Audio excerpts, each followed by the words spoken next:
Hello students, कैसे हैं आप सब लोग।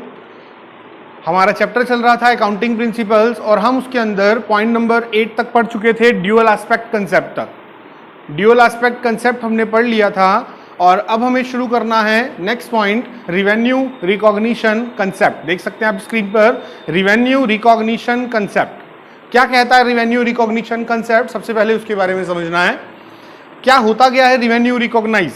रिवेन्यू का रिकॉग्निशन कब माना जाएगा कि फर्म को रिवेन्यू हो गया। मान लीजिए हमारी कार मैन्युफैक्चरिंग कंपनी है, कार मैन्युफैक्चरिंग करके हम सेल आउट करते हैं। हमारे पास एक कस्टमर आता है और कस्टमर हमें कार का ऑर्डर देता है।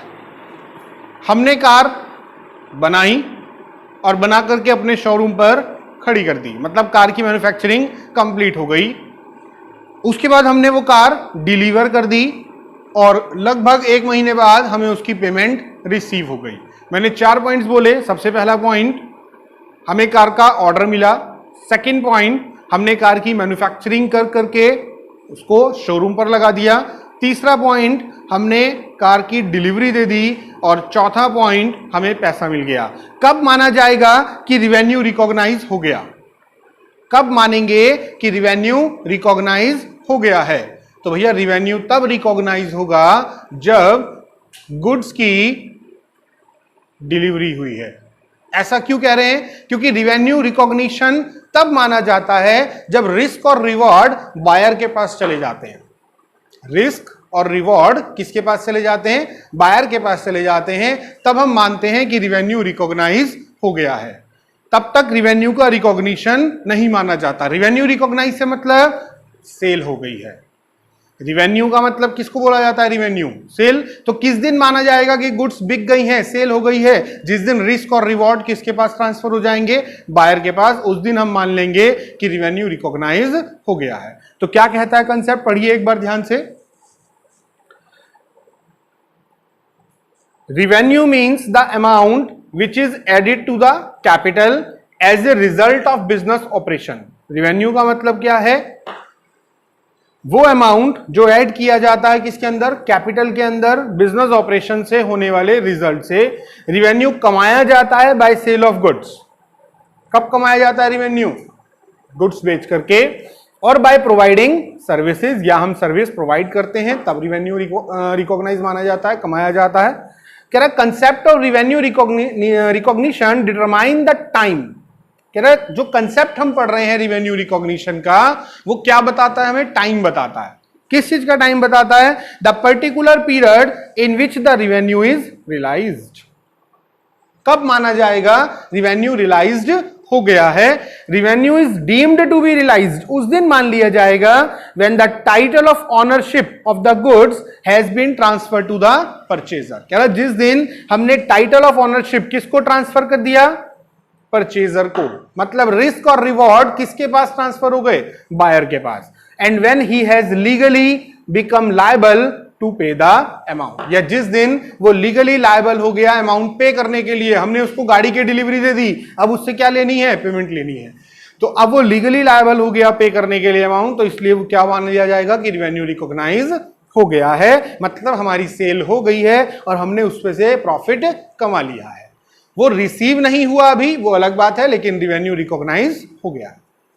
चलिए नेक्स्ट पॉइंट पे चलते हैं अब हम। नेक्स्ट कंसेप्ट आता है बेटा हमारे पास मैचिंग कंसेप्ट।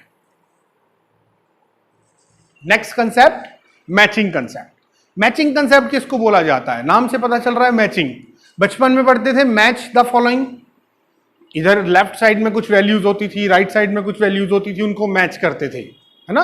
यहां पर उस मैचिंग की बात नहीं कर रहे हैं, लेकिन मैचिंग का मतलब तो यही होता है, मैच करना। यहां पर मैच किसको करना है? यहां पर मैच करना है हमें रिवेन्यू को एक्सपेंसेस के साथ। रिवेन्यू को मतलब सेल को मैच करना है किसके साथ? एक्सपेंसेस के साथ। फॉर एग्जाम्पल, हमने जो सेल ली है वो ली है 1 अप्रैल 2020 से 31 मार्च 2021 तक की। हमने सेल कितनी ली है बेटा? 1 अप्रैल 2020 से 31 मार्च 2021 तक की। तो अब हमें जो एक्सपेंसेस लेने हैं वो भी कौन से लेने हैं? 1 अप्रैल 2020 से 31 मार्च 2021 तक के।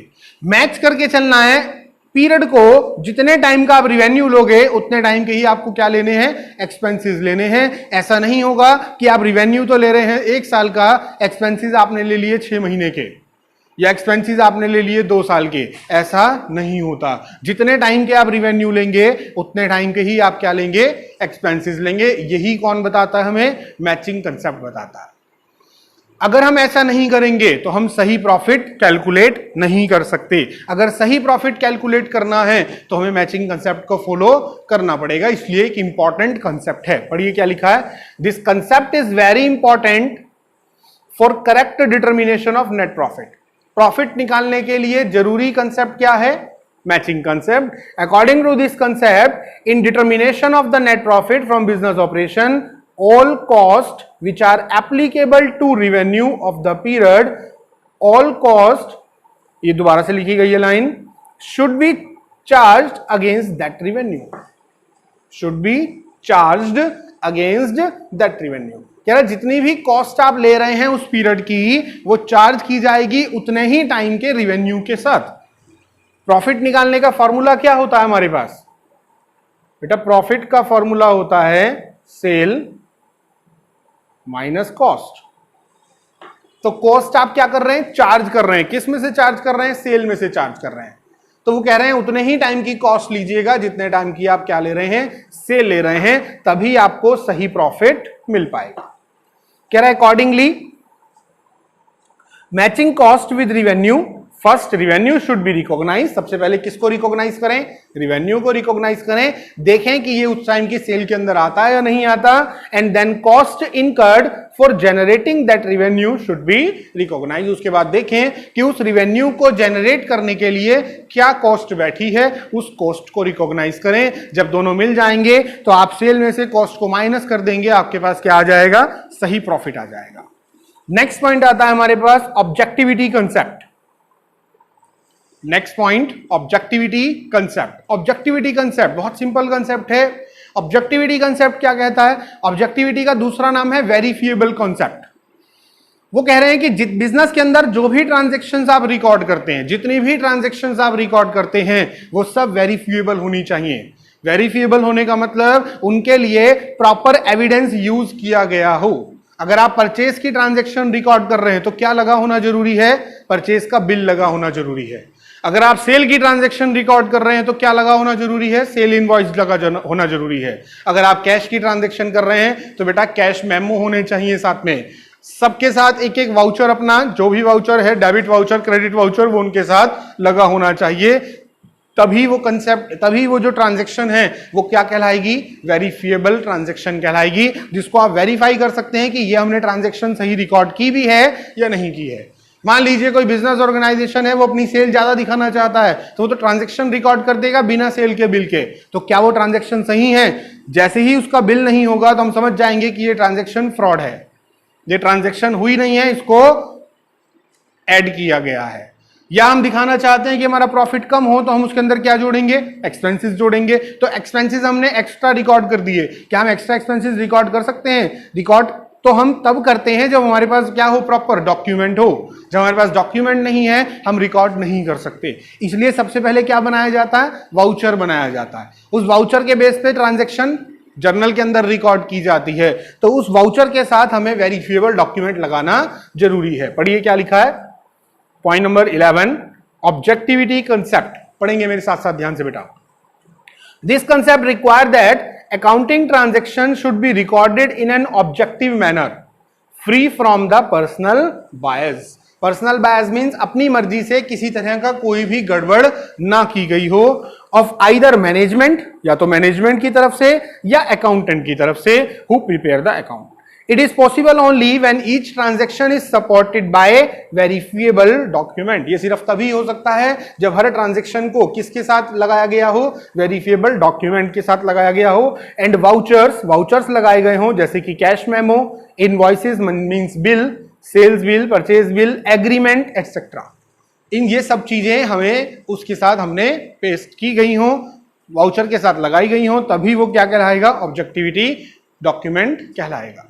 नेक्स्ट आता है हमारे पास point number 10, convention of full disclosure. Point number 12, convention of full disclosure. बहुत सिंपल कंसेप्ट है प्रिंसिपल ऑफ फुल डिस्क्लोजर। क्या कहता है प्रिंसिपल ऑफ फुल डिस्क्लोजर? नाम से पता चल रहा है, फुल डिस्क्लोज करना, पूरी तरह से डिस्क्लोज करना। ये प्रिंसिपल ये कहता है कि आप बिजनेस के अंदर अकाउंटिंग कर रहे हैं, आपको सभी ट्रांजैक्शन रिकॉर्ड करनी है, कोई भी ट्रांजैक्शन आपको छोड़नी नहीं है, आपको कोई भी ट्रांजैक्शन छोड़नी नहीं है। जो भी ट्रांजैक्शन बिजनेस में होंगी, चाहे वो छोटी हो चाहे वो बड़ी हो, वो सभी ट्रांजैक्शन बिजनेस के अंदर रिकॉर्ड की जाएंगी। ये कौन कहता है? प्रिंसिपल ऑफ फुल डिस्क्लोजर कहता है। ये कंसेप्ट ये बताता है कि बिजनेस के अंदर अगर हम सब चीजों को रिकॉर्ड करेंगे तभी हम क्या निकाल पाएंगे? करेक्ट प्रॉफिट निकाल पाएंगे। पढ़ सकते हैं एक बार ध्यान से। This convention requires that all significant information relating to the economic affairs of the enterprise should be completely disclosed। जो भी सिग्निफिकेंट इंफॉर्मेशन है वो सभी यहां पर क्या करनी है? कंप्लीटली डिस्क्लोज करनी है।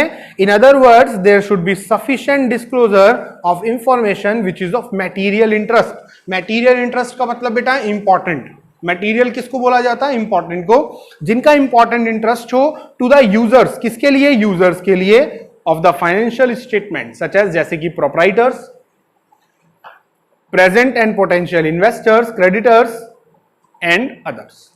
ये सभी लोग हमारे बिजनेस में फाइनेंशियल स्टेटमेंट में इंटरेस्ट रखते हैं, तो इनकी ये जितनी भी जानकारी चाहिए, इंफॉर्मेशन चाहिए, वो सब हमारी अकाउंटिंग इंफॉर्मेशन के अंदर होनी चाहिए।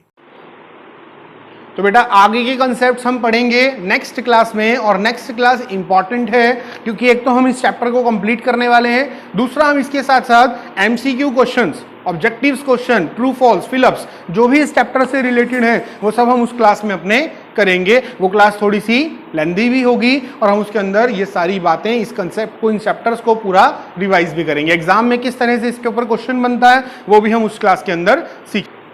हमारे साथ जुड़े रहने के लिए हमारे चैनल को सब्सक्राइब करें, बेल आइकन नोटिफिकेशन के लिए दबाना ना भूलें।